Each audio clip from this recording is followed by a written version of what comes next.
Dear students, रोज़मर्रा की ज़िंदगी में जब हम लोगों के बारे में, चीज़ों के बारे में बात करते हैं, तो उनकी खूबियाँ, उनकी अच्छाइयाँ, उनकी नेगेटिव रिमार्क्स उनके बारे में, हर किस्म की बातें हम करते हैं। तो ये जो चीज़ों की, लोगों की, नाउन्स की, यानी जो नाम होते हैं, इनके बारे में जो लफ्ज़ हमें इंग्लिश के अंदर उनकी कैरेक्टरिस्टिक्स या उनकी एट्रीब्यूट्स, पॉजिटिव नेगेटिव कुछ भी जो बताए, उसको हम एडजेक्टिव कहते हैं। उर्दू में इसे सिफ्त कहते हैं। सिफ्त अच्छी भी होती है और बुरी भी।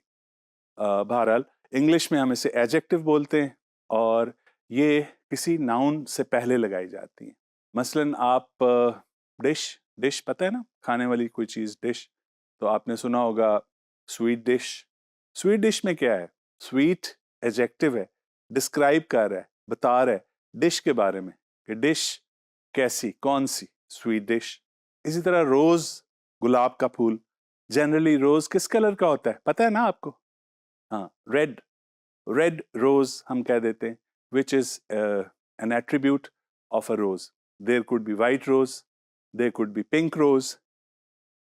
फिर इसी तरह आप देखिए आइडिया, अच्छा आइडिया, बुरा idea, brilliant idea, creative idea. So creative is an adjective for the idea. इसी तरह पर्सन के बारे में हम कह सकते हैं, कोई शख्स हो उसके बारे में भी, अ गुड पर्सन में गुड क्या होगा? एडजेक्टिव होगा। और ऑनेस्ट पर्सन में ऑनेस्ट एडजेक्टिव है फॉर द पर्सन। अच्छा, एक चीज जो हमें ध्यान में रखनी चाहिए वो ये है कि क्योंकि नाउन्स के साथ आर्टिकल्स लगते हैं, नाउन के साथ आर्टिकल लगते हैं। मसलन अब पर्सन, पर्सन अगर कोई सिंगुलर है, और आपको बताया हुआ है पहले भी कि जब भी कभी सिंगुलर काउंटेबल नाउन यूज किया जाए, उसके साथ आर्टिकल, इंडेफिनिट आर्टिकल ए और एन में से कोई एक लगाया जाता है, according to the sound that is there in the word itself. उसके शुरू में पहले वाली जो साउंड है, अगर वो वॉल साउंड हो, आ ई ओ, इसकी मुख्तलिफ वेरिएशंस, तो फिर हम एन लगाते हैं, अदरवाइज अ लगाते हैं।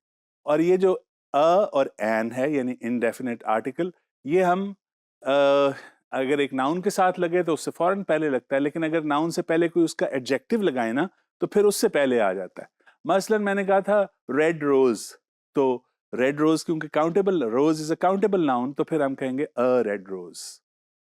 अच्छा, अभी मैंने बोला था ऑनेस्ट पर्सन, वैसे तो हम कहते हैं a person, I saw a person, मैंने एक शख्स को देखा। लेकिन अ, अगर मैं कहना चाहूं कि मैं एक ईमानदार शख्स से मिला, तो फिर मैं क्या कहूंगा? I met an honest person, an honest person. अब ये जो एन है ना, ये एडजेक्टिव की अ की जो साउंड है उसकी वजह से मैंने चेंज किया, अ की बजाय। वैसे तो कहूंगा a person, otherwise a person is the right thing. लेकिन जब उससे पहले कैरेक्टरिस्टिक लगाई ऑनेस्ट, उसका साउंड पहले वाला ऑनेस्ट का क्या है? वॉल साउंड है, इसलिए मैं कहूंगा एन ऑनेस्ट पर्सन। याद रखेंगे, नोट डाउन कर लीजिए। अच्छा, जब हम किसी चीज के एट्रीब्यूट्स और कैरेक्टरिस्टिक्स बताते हैं, तो एट्रीब्यूट्स और कैरेक्टरिस्टिक्स जनरली वो कंपेरेबल होते हैं। मसलन आप माशाल्लाह, यू कुड बी टॉल, लेकिन आपका भाई आपसे भी ज्यादा टॉल है, टॉल स्टूडेंट, तो आपका भाई जो है वो आपसे भी ज्यादा टॉल है, तो फिर हम कहेंगे कि your brother is taller than you. कहते हैं ना, आपका भाई आपसे ज्यादा बड़ा है। तो एट्रीब्यूट्स, कैरेक्टरिस्टिक्स जो हैं वो कंपेरेबल होते हैं। तो फिर इसी तरह जो एडजेक्टिव हैं वो भी कंपेरेबल होने चाहिए, बिल्कुल होते हैं।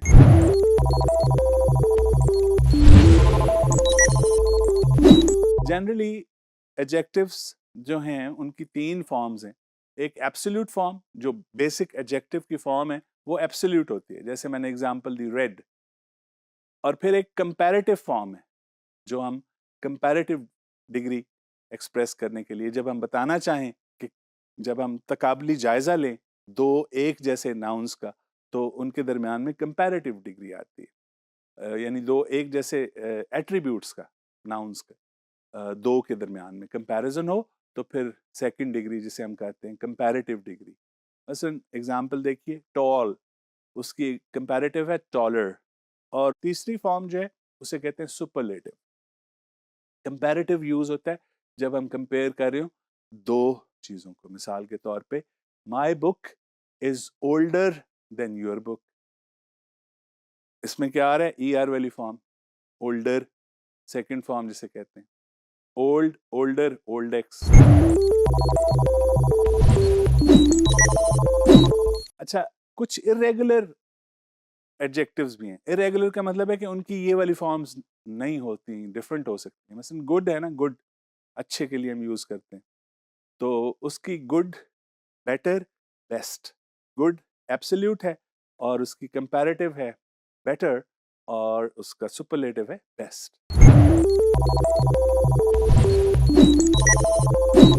फिर इसी तरह कुछ ऐसे हमारे पास एडजेक्टिव्स हैं जो जिनकी ये डिग्रीज नहीं होती, हमारे पास एब्सोल्यूट फॉर्म ही होती है उनकी, और वो जनरली ऐसे होते हैं जिनके जो ज़रा लंबे होते हैं। मसलन ब्यूटीफुल, इसमें 3 सिलेबल हैं, ब्यूटीफुल, राइट। सो ब्यूटीफुल की ई आर वाली और ई एस टी वाली फॉर्म नहीं है, तो हम उसके लिए यूज करते हैं मोर ब्यूटीफुल, और जो सबसे खूबसूरत है उसके लिए हम कह सकते हैं the most beautiful.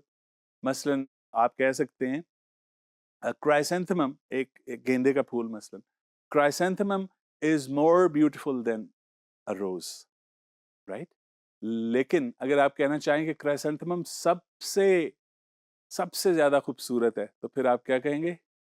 Chrysanthemum is the most beautiful, the most beautiful of all flowers. जब जो द मोस्ट हम उस वक्त लगाते हैं या सुपरलेटिव हम उस वक्त लगाते हैं जब हम उसको, उस नाउन को अपनी पूरी कैटेगरी के अंदर बताना चाहें कि वो सबसे बेहतर है या सबसे बड़ा है या सबसे छोटा है, एक्सेट्रा। और याद रखिए कि जो सुपरलेटिव है, जैसे हमने कहा टॉलेस्ट, बिगेस्ट, स्मॉलेस्ट, इनके साथ द जरूर लगाया जाता है। द के बगैर अगर आप कहेंगे ना मसलन Burj Khalifa is tallest building in the world, तो गलत हो जाएगा। Burj Khalifa is the tallest building in the world. इन चीजों को याद रखिए। फिर इसके अलावा एक और चीज जो आपको पता होनी चाहिए कि सारे के सारे जो एडजेक्टिव्स हैं वो सारे के सारे आपको जैसे मैंने कहा रेगुलर एक तो नहीं मिलते। दूसरा आप हमने देखा कि कुछ ऐसे हैं कि जो मोर और द मोस्ट के साथ यूज किए जाते हैं। एक तीसरी किस्म के भी एडजेक्टिव्स हैं जिनको कहा जाता है पार्टिसिपल एडजेक्टिव्स। अब पार्टिसिपल क्या है? ये वर्ब की आपने फॉर्म सुनी होंगी, first form, second form, third form. मसलन वर्ड है स्पीक, तो इसका पास्ट फॉर्म जो है वो क्या है? स्पोक। और तीसरी को कहा जाता है पास्ट पार्टिसिपल फॉर्म, स्पोकन। अच्छा, ये जो पास्ट पार्टिसिपल है एक ये वाला, और एक प्रेजेंट पार्टिसिपल होता है which is the verb plus ING. Verb plus ING, मसलन मैंने अभी जो लफ्ज बोला था, चलिए और ले लेते हैं वर्ब की example. Sleep, sleeping, right, writing, read, reading. ये जो आईएनजी वाली फॉर्म है ये प्रेजेंट पार्टिसिपल कहलाती है, और जिसे हम generally third form of the verb कहते हैं वो पास्ट पार्टिसिपल फॉर्म कहलाती है। तो ये जो दोनों फॉर्म्स हैं, present participle form of the verb, past participle form of the verb, इनके साथ ये कभी भी स्टैंड अलोन वर्ब के तौर पे यानी अकेले वर्ब के तौर पे यूज नहीं होती। मसलन कैसे, क्या कहने का मतलब है मेरा? मसलन एक वर्ब है गो, अब इसको, इसकी फर्स्ट फॉर्म स्टैंड अलोन होती है। हम कह सकते हैं वी गो टू मस्जिद एवरी डे, ठीक है, गो एज इट इज आ गया। और पास्ट में बात करनी हो तो हम कहते हैं वी वेंट टू मस्जिद यस्टरडे, ठीक है ना। लेकिन इसकी जो थर्ड फॉर्म है ना, पास्ट पार्टिसिपल फॉर्म, वो और जो आईएनजी वाली फॉर्म है वो स्टैंड अलोन नहीं होती। अगर हम कहें कि वी गोइंग टू मस्जिद तो गलत हो जाएगा, हमें साथ हेल्पिंग वर्ब लगाना होगा। और इसी तरह अगर हम कहें वी गॉन टू मस्जिद तो तब भी गलत हो जाएगा, क्योंकि उसके साथ भी थर्ड कोई हेल्पिंग वर्ब लगेगा।